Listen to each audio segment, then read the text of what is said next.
This crowd rises to its feet. Vaccaro slammed it home. Garland left wing, free ball. Perfect! Garland front of the lane, lobbed to Mobley. Pow! And Allen blocked the shot at the rim. Pow! With the left hand and a foul. Welcome to the Chase Down Podcast, part of the Cavs Media family. I'm your host, Justin Browen. The Chase Down is presented by Fubo, the official streaming partner of the Cavs.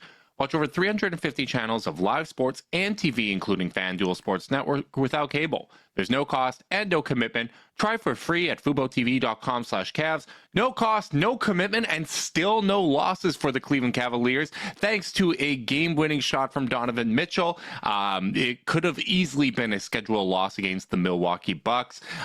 They were the rested team at home. Cleveland coming in off a back-to-back. Milwaukee shooting the lights out. One of the best, one of those kind of vintage Damian Lillard shooting performances. I can't even talk. It had me so rattled. But the Cavs found a way to hang tough to come back and get the win. Joining me today is my co-host Carter Rodriguez to help me discuss this all. Carter, how you doing, buddy? I'm doing all right. I'm fighting off a bit of a cold right now. So energy up and down, but same cannot be said for the Cleveland Cavaliers, who are never going to lose again. No, absolutely not. We are keeping these winning ways go. They are still on track for 82 wins, which is exactly what we both predicted. Speaking of predictions, I did say before the season that I expected it to be a little bit of a slow start. That maybe they would get some close wins that didn't feel great, but you just feel happy that you're banking wins early in the year as you make those adjustments, as you adjust to the new system, as everyone kind of figures out where they fit in this new offense and this new approach that the Cavs have. And really, that has not been the case. Even this, as kind of the closest game they've had all season, it didn't feel like, the Cavs really just aren't figuring things out right now. Like it was a high level basketball game. The Milwaukee Bucks gave them, especially from the start all the way to the finish, they were giving them their best punch. The Cavs just found a way to weather the storm, get back in this game, and kind of had enough left in the tank to seal this one. Yeah, I mean, it was an awesome game. This Bucks team is desperate to find their footing, desperate to play well. They're sitting at 1-4 now, or 1-5 now.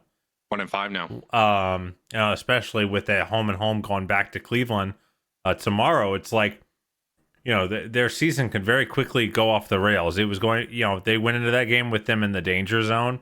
You lose two more in a row, and it's all of a sudden it's like, what is going on? What are we going to do about this team and about this season? So they came out with that level of desperation, that level of sharpness. The Cavs came out with heavy legs and late closeouts, and Dame going bananas from three, one of those kind of throwback games. And the fact that they just kind of stayed cool, chiseled away at the lead, bit by bit, piece by piece, and then it was pretty much just an even game from that point on. From the time they got to 53-53, it was just like trading buckets the rest of the way. And it was nice to see them kind of have to earn it. They had to keep executing. Milwaukee didn't give out. They didn't wilt. Certainly there was some things you could quibble with. If I were a Bucks fan, I would be not super thrilled with the way Bobby Portis played. Certainly gave them some easy possessions, and that otherwise the Cavs were having a hard time finding stops. But ultimately the fact that they just kind of had to keep executing all the way down to the final possession of the game, I think that's a good rep for this team. I think it's great experience, right? We would have questions about this team in closing time if we didn't have those closing experiences, right?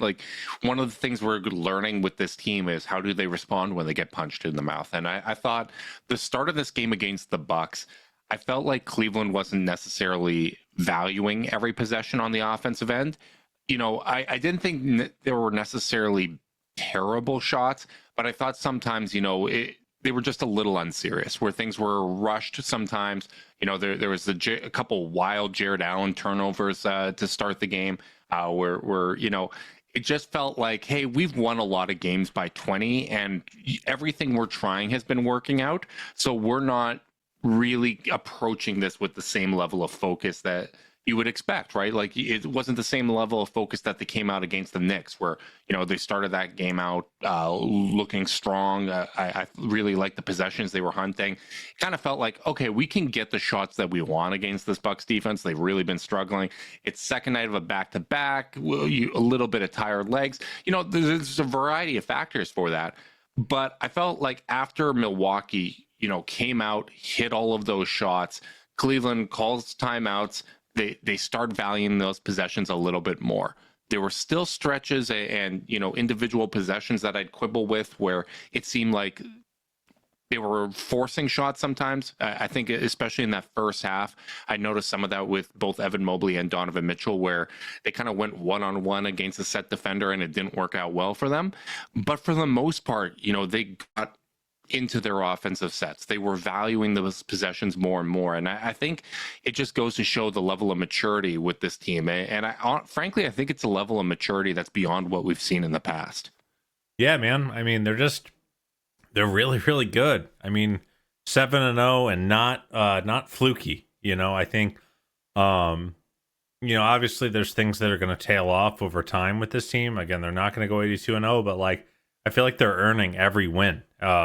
And they're doing it not through, I don't know, even, that game against Orlando, I felt like it was noteworthy that it didn't feel like they were just haymakering their way into wins. Mm-hmm. It just kind of feels like they're just nondescript beating the crap out of teams. It's just this slow, steady, sustained, pressure that eventually leads to these teams eventually just not being able to match them. And they're getting it from a variety of contributors too, right? I think back to the Orlando game, or you'll have those stretches where Donovan just completely takes over. When they were in foul trouble against the Lakers, Donnie came out and he hit a bunch of shots. He was dominant in that first quarter. As the game progressed, you got your Darius run where the playmaking of him, that stretch with he and Ty Jerome, getting steals, that jumps out from that homestand. There was just so many kind of contributions across the board. Mobley closing out the Lakers. Isaac Okoro having a great kind of closing the fourth quarter against the Orlando Magic, and then carrying that forward to a really strong game against the Milwaukee Bucks. Right? Felt like a really important couple games for our boy Ice. Yeah, I mean, he had been struggling more than anyone on this team. I think it was very clear that, he was struggling with kind of that smaller role. We saw that a little bit towards the beginning of last season where he wasn't getting as many minutes and it was basically his worst stretch of the year. And then as he got a few more minutes, the confidence started to come back up and the production basically maintained last year, even when he had the reduced role. Once he kind of found his footing, once he found his groove, I felt like we were getting valuable minutes from him, even if it was just 15 to 20 off the bench. I hope that continues here. I don't want to say we're out of the woods yet because it's very clear he's adjusting to this new role, but I love the shots that he took against the Bucks. I like that, he's pulling from the wing.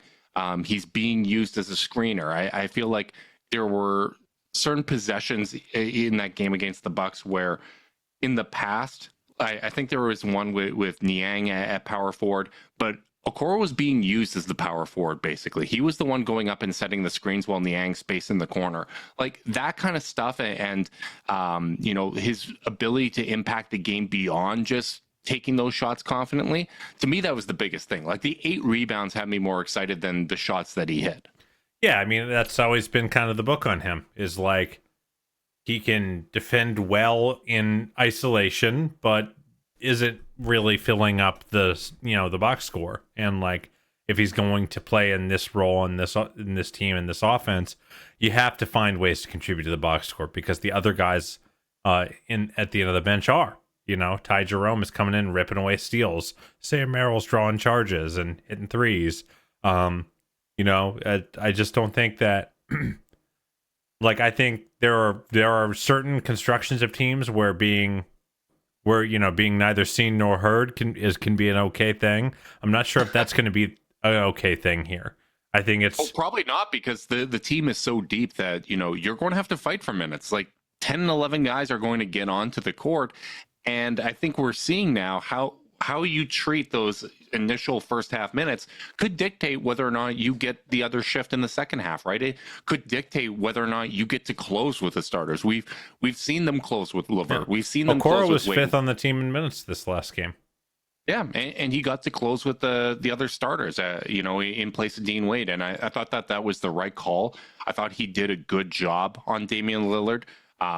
Dame just went 2 of 5 in the minutes guarded by Okoro, and the biggest thing for me is when you look at the minutes that Okoro was defending Damian Lillard, it was 8 minutes. He defended him for 8 minutes, and Dame only got 5 shots up in that time.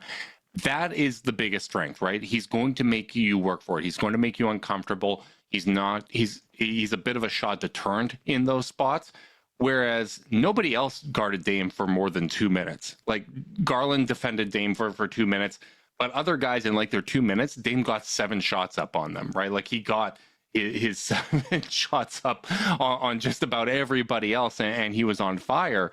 But I thought that Okoro did a really good job in those minutes and was a big part of why they were able to close out that win. Not only the defense, we're going to start there, but the offensive rebounds that he got, generating those extra possessions, that corner 3 that he hit, no hesitation after the Bucks just went up 2 points, right? Like that was a massive, massive momentum shot. Those are the ones he has to take if he's going to get to play in those minutes. Yeah, and I thought the biggest thing too was, Donnie and everyone else out there was showing the confidence in Okoro to get him the ball in those spots. There were times against Orlando, even though they were up big, there were times where Okoro's man was sagging off into the paint, and the right read would have been to kick it out to him, but the ball didn't find him. And I thought, maybe the kind of confidence he earned and, standing out a little bit in the fourth quarter against Orlando and getting some of those shots to fall helped build that confidence. Or maybe it was, hey, I'm tired, Okoro's open, and I'm going to make the right play here. I don't know what it was, but I think him stepping up in those moments is the type of stuff that can build that confidence moving forward. Yeah, I think confidence is really the main thing I wanted to see from him. It felt like he was trying to kind of find his way through the first 4 or 5 games of the season. So the fact that he's stringing a couple together is, I think, really encouraging and really important, as this team, awaits the return of Max. Those wing minutes aren't going to get easier to earn. So, like, making the most of these stretches is really, really important. Yeah, it is really important because, like you said, things can change in a hurry.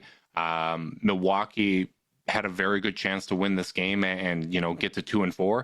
Now they're 1-5, and Giannis is questionable to play against Cleveland with an abductor strain. Like, things can get out of hand in a hurry, and with how competitive this Eastern Conference is going to be, this is the type of stuff that can dictate how your season goes. We talk about it all the time, how you handle the front half of a back-to-back can basically dictate whether or not you have a chance to win on the back end of it.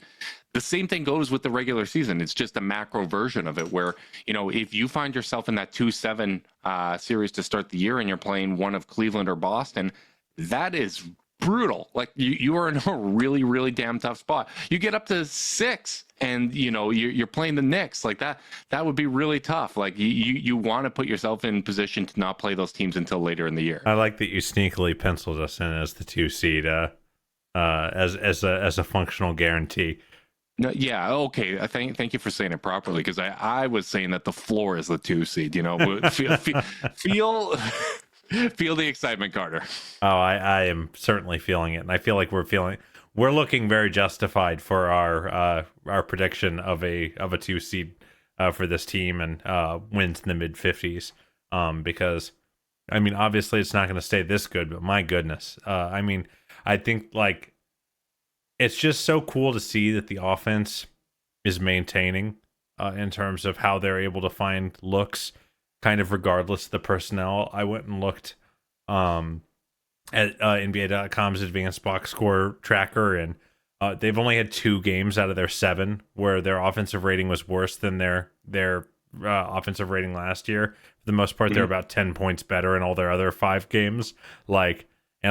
And the 2 game, they exceeded against Orlando. Like the only 2 games are Detroit and New York, which is like the chuggiest it's felt. It's still pretty darn good, you know? Like their worst is about where they were last year, and their best is so much higher. And they're and the median is way higher than the average. So I don't know, man. I'm really geeked about how consistently different this team has looked. You point to a couple spots where they backslid like on a possession by possession basis against Milwaukee, but like talk about picking nits, like what an overall, like, not a problem to have. Yeah, I think what excites me is they are this good. It feels sustainable. Maybe the shot making is a little above their weight. Like when you just look at kind of shot quality in some of those stats, like they are hitting a lot of open shots, and sometimes you go through those funks. You expect things to kind of normalize, but it does feel like they are consistently generating good looks. And there's other aspects that are really encouraging too, like the fact that they've been this good with their starting lineup not really being that effective yet to start the year. Like it's only a plus 1.8 net rating for that starting lineup, and it's one of two lineups that has an offensive rating below 110. Like that lineup is not clicking offensively at all. And I don't feel like there's anything kind of structurally there. We're still talking about an 87-minute sample. We typically like to get to 100 before. One that significantly was affected by the first 5 minutes of last night's game. Right. The defensive rating, really kind of dropped off with that game, but the offensive rating has been around 110. It was at 110 prior to that game, so it didn't really fall off a whole lot there. But this. At the end of the day, like the starting lineup is more than likely a temporary thing. Like we'll see what Kenny Atkinson does, but I do feel like to balance the rotation, Max Strus starting. He was kind of that net rating god, the on-off god for the Cavs last year. Dean Wade sliding into the George Niang role. I think that just makes sense and kind of helps solidify the defense of those, Sam Merrill, George Niang lineups where you have Wade in that Niang role and Niang kind of slides into a different context. Like, I just feel like that balances the rotation a little bit more. Yeah, I mean, it's got to be asked, though. I mean, the Cavs themselves tweeted out a graphic that says, they're 18-2 in their last 20 Dean Wade starts. I know that the numbers say what they say about how the starting lineup is performing, but like, is there any credence to don't mess with a thing that's working really well? And when I say thing that's working really well, I mean the team's overall performance. I think there's something to it. I still think that the best way to balance the rotation on paper would be for Max to start and Dean to be playing as the backup power forward. The thing about that, though, is it does also allow you to sometimes close with Dean. Like, I think Dean is the better defender out of the two, especially when you're talking about the ability to defend forwards. Even with last year not going well, that starting lineup did defend really well. Like, I think that is important to remember. Even without Jared Allen in the playoffs against Boston, the group of Darius Garland, Donovan Mitchell, Max Strus, and Evan Mobley had an elite defensive rating against the Celtics, and they outscored the Celtics in those minutes. So I think like stuff like that matters. But I think the thing with Dean Wade this year is, even though he's been starting, he hasn't necessarily been playing the same minutes as the starters. Even with their minutes being deflated, it's often kind of been in that 18 to 20 minute range. And I feel like getting 18 to 20 minutes of Dean Wade is going to make you a really good basketball team. Like we've talked about it in the past, he is a very impactful player. And when you have a core four that is so strong, that makes a big difference for the majority of their minutes, and then you have an exceptional role player like Dean Wade that fills in the gaps, I feel like that makes a big impact. I think, there's obviously something to the record, but I'm still looking at the lineup data and I'm saying, okay, well, where we've been winning these games has been a little bit outside of that context. And I still feel like Max makes the most sense. And, anecdotal evidence over, a 15, 20 game sample, if you look at it, we've seen it in the past where it doesn't tell the whole story, right? Like this team wasn't better without Darius Garland and Evan Mobley. We see that now, right? Looking back to last year. So I wouldn't over-index on that, but I do think that Dean Wade deserves a ton of credit because when he has been asked to start, he has stepped up in a major way, and I think that deserves a lot of credit. Yeah, he stepped up in a lot of different contexts, but I do agree with you. I mean, in the end, I just think Max is a better player right now, and you make less. It boxes you into less decision making with the rest of your rotation. You know, again, you can play. It's easier to play Dean at the 3 or the 4 coming off the bench as opposed to all of a sudden you kind of are forced to play Niang back up 4 minutes at a certain point just to balance out your lineups, and it just gets a lot easier. And then, the second you keep Max on the bench, then now you've got like 9 wings to feed minutes to, and it just gets really messy really fast. The other thing that I'll say about Max is I think his secondary playmaking is really going to feast in this system. He was so good with Mobley. Yeah, and I've just seen Dean get a lot. I think Dean's playmaking and putting the ball on the floor looks better in this context. And Max's instincts are stronger and more practiced in that spot. So ultimately, I think Max makes a lot of sense as the starter. I think he's earned it. And it just makes too much sense to me to go back to kind of the original plan, because I think we would still probably be 7. We'd probably still be a 7-0 if Max was here. I think we'd be better. Like I honestly do, and I think one thing for people to keep in mind, playing within this offense, playing with a healthy Darius Garland, playing with a healthy Donovan Mitchell, playing with a better Evan Mobley, and I think a better, more structured offensive system has made everybody else look better. Karis LeVert looks so much better in this context. George Niang looks better in this context. You know who else would probably look better in this context, getting better quality shots? Max Strus. When you factor in just the games that Darius Garland, the 57 games that Darius played last year, when you just look at those games, Max Strus shot 40% from 3. Like, we already have a sample size of what it looks like when Max isn't forced to play heavy minutes at point guard. We have a Ty Jerome. We have a Darius Garland, right? We have Karis LeVert in a better context. Like, I think he would benefit from it as well. And frankly, I would not cut any of Dean Wade's minutes. I think he can play those exact same number of minutes coming in off the bench because we already have reserves currently playing as many minutes as he's been playing as a starter. So I would not cut Dean Wade's minutes. I think he deserves the minutes he's been getting. But like you said, from a rotation standpoint, I just feel like him coming in off the bench allows everybody to do their best work, just like Zoom AI Companion helps you out, because only you can do your best work, and Zoom AI Companion can help you do the rest, like automatically taking notes, answering meeting questions, and helping you respond to your coworker. Available at no additional cost with eligible paid plans. Work happy with Zoom AI Companion. Carter, I got to tell you, we are going off of my kind of rundown for this because I really wanted to start things off with Donovan Mitchell because I think he deserves a ton of credit, not only for the game winner, but he's a bad man. Damn right he is. Like, I was so impressed with him throughout this week. We had talked about, coming into this week, how it was going to be a major test. We were playing against, at the time, what was thought to be a good Lakers defense and shredded them. The Orlando Magic are a great defense.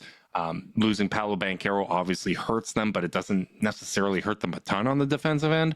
I just thought that this was a really interesting week and a really interesting test for the Cavs.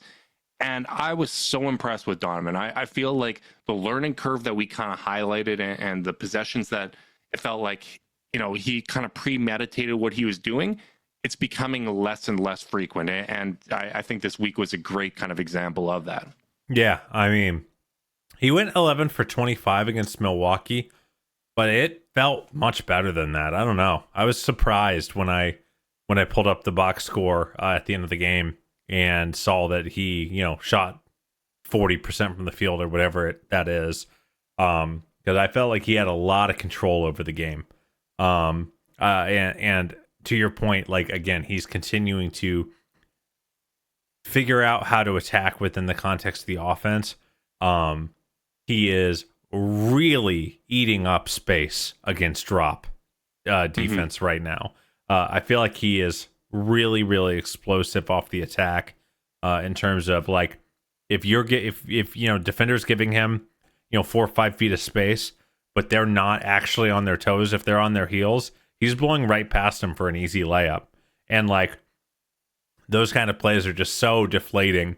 When the rest of the offense is functioning as well as it is, and he's taking really good threes, I think for the most part in rhythm, attacking in semi-transition with them, attacking switches or hedges, and like he's just finding the right creases to attack. And I thought he had an amazing week. Yeah, I thought the games against the Lakers and Magic, like there was only a couple possessions where it's like, all right, he forced it just a little bit, but you're still going to give Donovan the freedom to do that, right? Like he is an elite scorer. He is going to be able to capitalize on those possessions at times. And, some of them are heat checks too. The thing that I really like is if there is a stretch where, maybe he got the ball on 2 or 3 possessions, they went scoreless on those possessions and he forced it a little bit. If there's a timeout, if there's a break, they're almost always, running the offense. They're getting a quality shot on the next possession. He's taking a better shot. And I think it just shows the level of investment that Donovan has in how the Cavs are playing, the level of investment he has in getting everybody else going, and understanding if we're going to win a championship as a group, we need to have everybody involved. And that goes beyond even just the core 4. Like I'm going to need to make sure that Ty Jerome's getting his. I need to make sure that Dean Wade is getting good shots. The level of communication, I think it really jumped out with us there in the building, but the level of communication with this team is through the roof. They are invested in each other's individual success, and they are invested in the process. They are trying to get better on every single possession, and they're going to hold one another accountable. Dude, talk about like just leadership, I mean, Donovan hits a game winner, the kind of thing that, it's easy just to get, if there's ever a time that it's forgivable to thump your chest, it's right then. Just talk about his feeling, how he's feeling in the moment. And he doesn't even let Serena finish the question before he starts talking about how none of it happens if Isaac isn't killing it on the offensive boards and guarding Dame and hitting a tough 3. And it was really cool to see him kind of like identify Ice as the guy he needed to lift up in that moment. Again, I've been so appreciative of the leadership Donovan's shown in his Cavs tenure, but like it just felt like such a cool moment where it's like goes to show just how connected the team is. Yeah, what I like about Donovan is he's someone that's always said the right things, but I think the actions really reflect it. Like I think his heart has always been in the right place. I think he's always been someone that's been about winning, but I just feel like he's gone consistently better in Cleveland. Like he's gotten better as a leader. He's gotten better as a defender. He's got better as a passer. And I think, his just understanding of the game and what context he needs to be in to kind of have that ultimate success.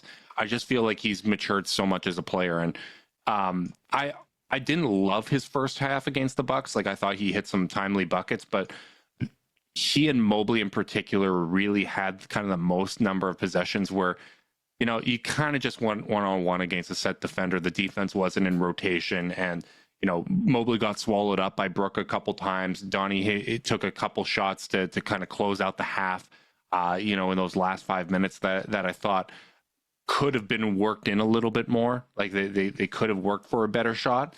But, again, coming in out of the half, I thought the shot selection was so much better in the second half. And like, this is the type of kind of really micro stuff that you want to see. You want to see within individual games. Obviously, we want everything to click. We want to see the Cavs execute at a high level and all the shots fall. But it's just as interesting for me to see, okay, how do they adjust in game? How quickly do they adjust in game when things aren't going well? Like, we are going to have a losing streak at some point. I'm almost positive of it. I'm interested to see how they respond in that moment. We're going to have a letdown game against the team that we should beat, especially, as these successes start to stack up, it becomes easier and easier to kind of take your foot off the gas. But how you control those runs within a season and how you control those runs within a game, I think really is something that reflects the maturity level of a team. Yeah, absolutely. I mean, and even like, someone like Darius, who I thought had a bad finishing game against Milwaukee. This was a game where I think he went 5 of 13 or something like that from the field. Yeah, that's what he was. Only got up 5 threes. Just was kind of having that one of those Darius games where the length is bothering him, and he's having to put the extra, half, 3-4 inches of arc on the floaters and the layups, and they're spinning out of the rim. And I think a 5 of 13 Darius game last year is generally just would be a bad game. Like, he's not super helpful. And this one, he's still in command of the game. He's still figuring out, okay, I don't got this going, let me go to this. I don't got this going, let me go to this. Let me run this kind of play. And he ends up with 10 assists and 0 turnovers. I mean, talk about all the times he got hammered last year for turnover issues. I'll bet he didn't have a single 10 and 0 last year. Probably not, no. And that kind of I'm going to help no matter what, even if I'm not playing my A game. That is also really cool to see. Yeah, the assist ratio and assist to turnover ratios for Darius are right back to where it was in 22-23, where only Jokic was better than him in terms of assist to turnover ratio. When you look at it this year, for players that have the same usage and assist percentage as Garland, only Shea, Jokic, and RJ Barrett, shout out RJ, have a better assist to turnover ratio.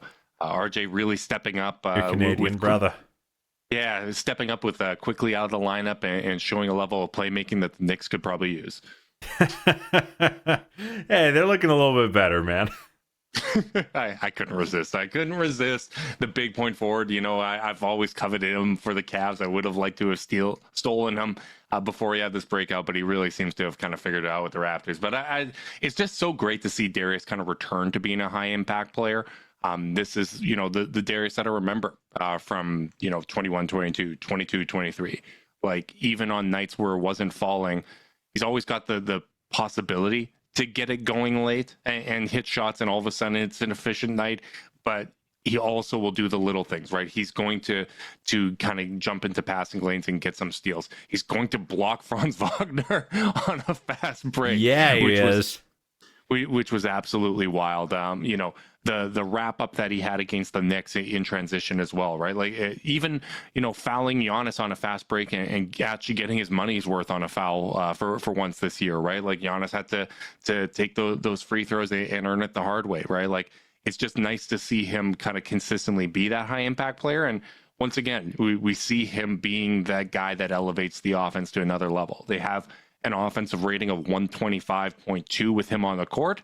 And that is obviously, with the starting lineup still at an offensive rating below 110. I think that really just shows just how dominant he's been, particularly in those minutes where he's running the show as kind of the lone initiator. Yeah, man. It's just nice having Darius back, because he had games a couple years ago where he couldn't finish, or, finishing wasn't going well, and still was a super valuable member of the team. And it just goes to show you what an outlier last year really was. Where if he's not efficient, he's not scoring well, it's a huge problem. That's not what we're dealing with right now. We're dealing with, and doesn't it just feel like the whole team's margin for error is higher right now? Individuals can have a bad game, a bad half, a bad quarter, and it's just not going to tank them. Jarrett played some of the worst basketball I've ever seen him play in the first quarter. I mean, throwing the ball away, wild decisions. Just just bad decision after bad decision after bad decision, was really in his head, it seemed. And then he goes and, he basically scores, 3 of the last buckets of the game for the Cavs before Mitchell obviously closes the thing out. Hits a high float, a high floater off glass over Brook Lopez on the short roll, draws a foul. These are that high finger roll through Giannis and Lopez. These are high degree of difficulty plays, and you can kind of just be well, just because you didn't have it earlier, we can, just hold on, man. Just keep playing hard, and once you find your rhythm, we're going to be in the game, and you're going to have a chance to kind of make up for it. I feel again, just up and down the roster. Isaac can play. relatively invisible ball through the first 5 games of the season, and the team doesn't suffer too much for it. Remember 2 years ago, his start to the season where he was reworking his jumper. He missed like 19 in a row or whatever it was to start the year from 3. And it was like, it felt so devastating to the offense that he was having such a hard time. Like, I just feel like any 1 or 2 dudes on the Cavs can have a bad game right now, and it's just not really a problem. Well, I think part of that is they're leveraging everybody's playmaking so well, and everyone's getting opportunities to, initiate offense within the flow of the offense. Like, there are going to be times where Jared Allen is a featured focal point of the offense. Like, he flat out outplayed Anthony Davis in that game against the Lakers. He was being featured offensively. They were finding him, in scoring opportunities, and he was capitalizing on it. If you don't have it going, it's like, okay, you were being featured here, but we can rotate it. Now it's a couple Darius possessions. Now it's a Donovan. Like, Mobley's getting it going. And when each of these guys get it going, they're all such talented playmakers for their position that once the defense starts rotating and cheating over to kind of, shut their water off, they're able to get someone else another opportunity. And sometimes a guy like Jared Allen only needs to get that one big-to-big pass in prime position, score a bucket, and the confidence is right back, and he's right back in a groove. Sometimes Darius just needs, I got pressured a bunch of times by Jalen Suggs bringing up the ball. I turned the ball over. I'm just kind of getting hounded. I'm not in a groove. But Mobley just broke down the defense, kicked it to Donovan. Donovan swung it to me. I hit this shot, and now I'm rolling again, right? Like, I just feel the playmaking and the ability for guys to leverage their own individual talents as playmakers, but also the offensive system's ability to put guys in position to be good playmakers. I feel like that has kind of created this environment where we can get a variety of contributors out there. We can have a variety of guys kind of step up when we need it, because defenses aren't able to key in on what kind of the bread and butter of the Cavs offense is at any given time. No, I think that's a really good point. Who knows how much of it's coaching, how much it's the system, how much of it is the players playing really, really good basketball and really trusting each other. It's the kind of alchemy. Probably all the above. Yeah, it's the alchemy. You just never really know how much of each ingredient is going into it. But yeah, I think you're just 100% spot on, though. I must say, I am loath to even acknowledge it publicly, but the Jared Allen more blocks than misses streak to start the season is finally over. You missed 4 and blocked 0. Heartbreaking, buddy. Heartbreaking. Absolutely heartbreaking. He's just got to get it back. He can get it back. Come on, Jarrett. The funny thing is, we talk about how this feels sustainable, and beyond the fact that we're probably going to, or hopefully, knock on wood, get a little bit healthier, as the season progresses. The other part is the core guys and nobody on the team is playing 30 minutes a game yet. Like, the average minutes per game is still below that. When you get them up to 34, 35, when you need to, when it's playoff basketball, that's going to bring you to another level, because these guys are playing so well together. And I think I'm actually getting angry at the Cavs getting snubbed for things like All-Star and awards because of counting stats. Oh God, it's going to drive me absolutely nuts. Like, when you really look at it at a per minute rate, when you look at per 36 stats, Donovan, Darius, and Evan are all averaging career highs in points. Like, they are scoring at a higher rate than they ever had in their career. Jared is just at it. Like, he's just like 0.1 below his career high in but with points way less usage, way less shots. Way less usage. And like, even I found this so interesting because Mobley was the lone guy at above 30 minutes per game when we kind of previewed this week and we were looking at it. He was at 58 touches per game. This week, his minutes per game is below 27, but he's still at 58 touches per game. Like, he's right on the nose still. He's no longer, the leader over the week. Darius kind of took that mantle with moving up to 61. I think that's justified. He had 2, double games with his playmaking. And they were playing teams with really good defenders in the front court that could really be physical with Evan. And Donnie's right up there with 57. Like, it's a very balanced approach offensively. We're not seeing, those 85, 90 touch games that Darius and Donovan would have, looking back at the last 2 seasons. And I thought that his week was really impressive. Just under 27 minutes per game, 17.7 points per game, 8 rebounds, 2.7 assists.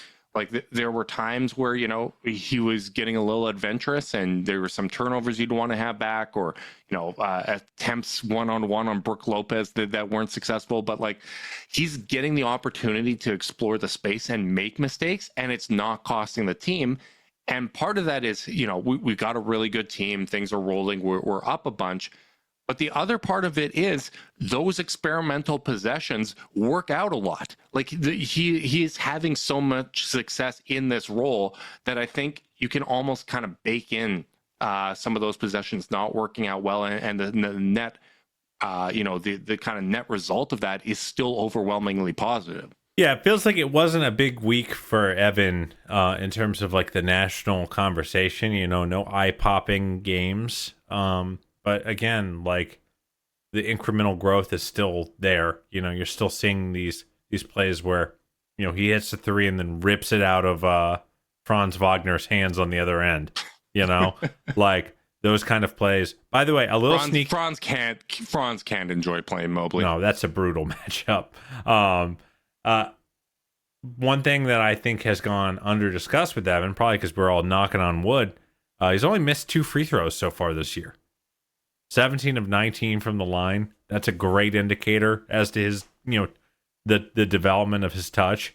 Especially when we got nervous in preseason. Yeah, no kidding. And then, he's also at 42% from 3 on a career high in 3-point attempts per 36. So I think we're seeing all the subtle stuff continuing to come together. The playmaking stays strong. The rebounding stays strong. I think the defense is better than it's ever been. Yes. I think he should be a front runner for Defensive Player of the Year. You talk about the Cavs maybe not getting accolades or whatever. Like what he's doing on the defensive end, I think this may be, especially with Wemby having a slow start to the season. I think there was a lot of kind of public consensus and momentum there. I definitely think that Mobley should be considered in the front runner category there. And honestly, with Paolo now missing serious time, most improved player is probably going to be in the mix as well. Yeah, I mean, there was a possession where against the Bucks last night, where Dame is getting guarded by Okoro. He gets a switch with Jarrett at the top of the paint. He's killing the Cavs from 3. So Jarrett is pressing up as much as he can, and Dame uses that to advantage. He gets a blow by, which is really hard to do on Jarrett Allen switches. But he's able to burn Jarrett, and Evan Mobley just snuffs out Dame's layup at the rim. And teams just don't have that kind of luxury. Other teams do not have that kind of luxury. And I always go back to when you're looking at team building and you're trying to figure out what kind of team you want to have, one of the most important questions that you need to be able to answer is what makes us special. And that play to me felt like it jumped off the screen as this is what makes our team special, what makes our roster construction special, because other teams literally can't do this. They can't put their big out into no man's land on a guard and have another elite big at the rim ready to protect when he overplays the jumper, which was the game plan. He was meant to overplay the jumper. And the fact that, I really think on 29 other teams, Dame gets a wide open layup or gets an and one. Instead, the Cavs are running back with the ball in transition. And Dame is, not able to finish. And that is the number one thing I think that makes this team unique and special still, even after all these offensive changes, after all the addition of Donovan, how, Darius is kind of finding the thing that most makes this team special is that, to me. Yeah, absolutely. And, it's the reason why so much of the Cavs conversation has been around Evan Mobley. His growth is the most important thing. And, Dame probably had, when you look at the matchup data, he had his most success against Mobley. Most of that came from 3. I didn't think any of those were kind of wide open looks, but Dame was just kind of a blowtorch from deep. But I think Mobley was, those possessions inside the 3-point arc. There was a graphic before Dame kind of hit that last shot where he was 2 of 8 from inside the 3-point line. And I think a lot of that was, the help defensive guys like Evan Mobley, what they were able to provide there. Yeah. Man, it was a really, really fun game. It was nice to get a game where you felt like you got the other team's best punch. I don't think the Cavs have gotten that yet this season, Like, I think they caught the Lakers off guard, and the Lakers were not able to recover from that. Orlando wasn't right. Orlando wasn't capable of giving them the best Washington, punch, right? Detroit, Toronto, not really there. I think the Knicks played okay, but we're still are still in a process of discovery. And so I think there's just it was important for this team in an adverse rest situation to get a team's haymaker and take it on the chin and keep fighting. They needed to get that one. Milwaukee knew they needed to get that game. You got an A+ game from Damian Lillard, and you talk about what makes the Cavs special and why Mobley's growth is so important. Because looking at it, what makes the Cavs special, what makes the Cavs unique is kind of the 2 big pairing. And I haven't been as married to the 2 big pairing from a team building standpoint, but the hope and why I've cared about it in the past is if Evan Mobley can become a more dynamic offensive player and you can continue to use them both, that's what makes the Cavs unique. That's what's their one elite thing, right? If you change up the roster to be, more conventional or to be a version of the Boston Celtics, you're going to be a discount version. You're going to be a knockoff version. You're not going to be as talented as them. And I think what Mobley's done so far this year has at least given us some early signs that, once again, that pairing's working. Once again, they are able to generate good offense with those 2 on the court. When you look at the 2 big pairing right now for the season, they have a 116.2 offensive rating and a 105.6 defensive rating. And, more encouraging, or I should say, a smaller sample, a quarter of that sample is the minutes without Dean Wade, who, is more of kind of a 4-3 that's capable of playing both positions. But in those minutes, the defense doesn't really drop off at all. It's still 105.9. That offensive rating goes up to 122.2. Obviously, that's just 27 out of their 101 minutes. And for a frame of reference, the Bulls have the 29th best offensive rating in the league at 105.8. Jeez, yeah, they are elite on the defensive end of the floor with Wade, without Wade. All of those lineups are working right now, and I think our hope is that the version of Evan Mobley we're seeing right now isn't the best version of him. Because if you want to look at track record, rookie year, he got better after the All-Star break. He got better as the season progressed. Second year, he got better. Last year, he got better after surgery. He was a more confident shooter. I thought he was playing his best basketball of the year as the year closed out. I just think that what we've seen from Evan Mobley is a player that consistently gets better as the year progresses. And if that is the case, and we are able to, continue to have a very good offense with both of them on the court, that's, that is the highest upside version of this team. And, a lot of the conversation was, are the Cavs going to close with 1 big? They haven't. They've closed with 2 in kind of the clutch minutes that they have. And, I really do want to kind of touch on those clutch minutes, so far this season and get your thoughts on them, Carter. But just to give you kind of the raw data right now, they've played 8 minutes total of clutch time. 5 of that was against the Bucks. 3 of it was against Milwaukee. Insanely small sample, but obviously they are 2-0 in those games.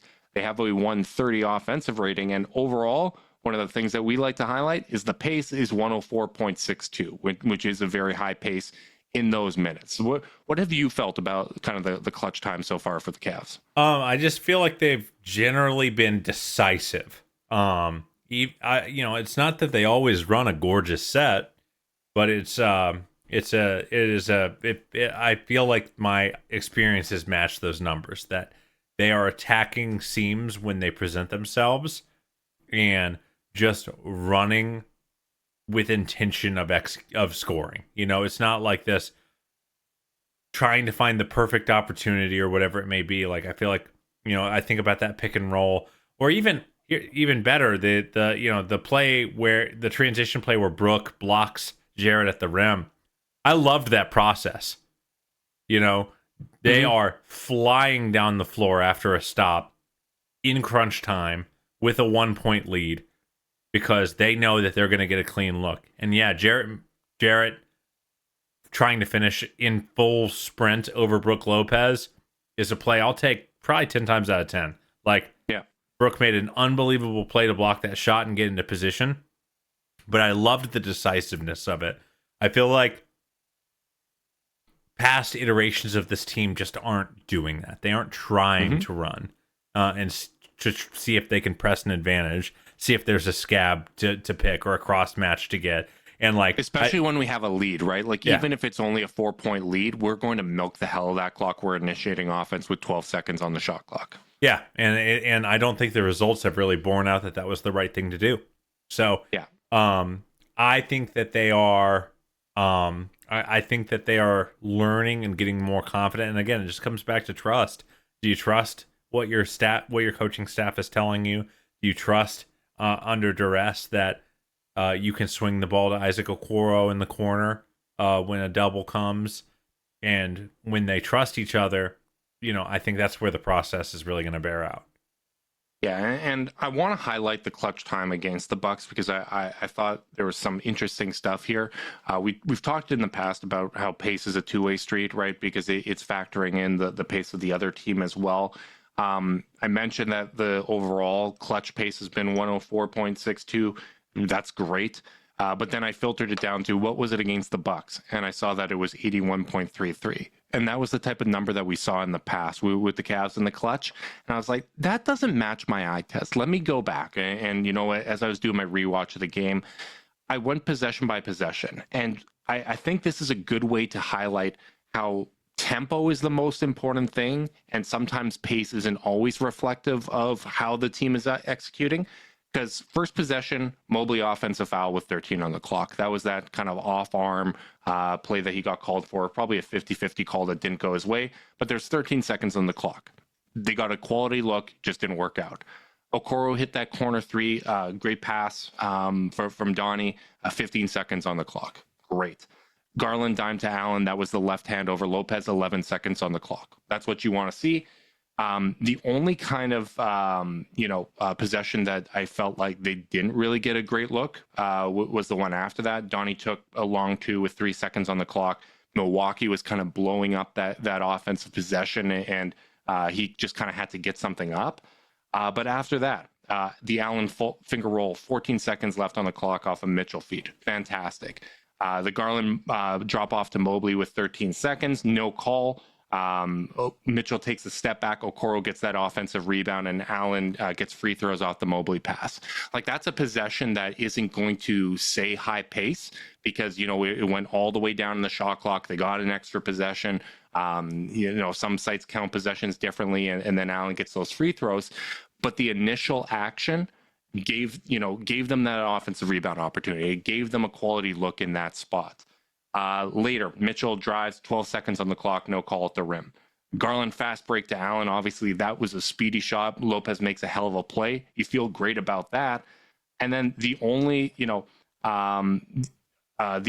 kind of tough possession before the Donnie game-winning shot was, they tried running their offense. It got blown up.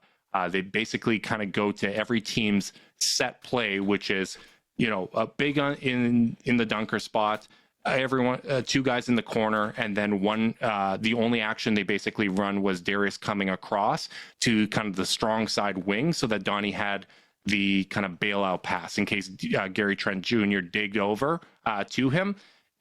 Trent mostly stayed home with Garland. Donnie had to take a tough shot over Giannis, but for the most part, they got quality shots kind of all throughout that clutch time.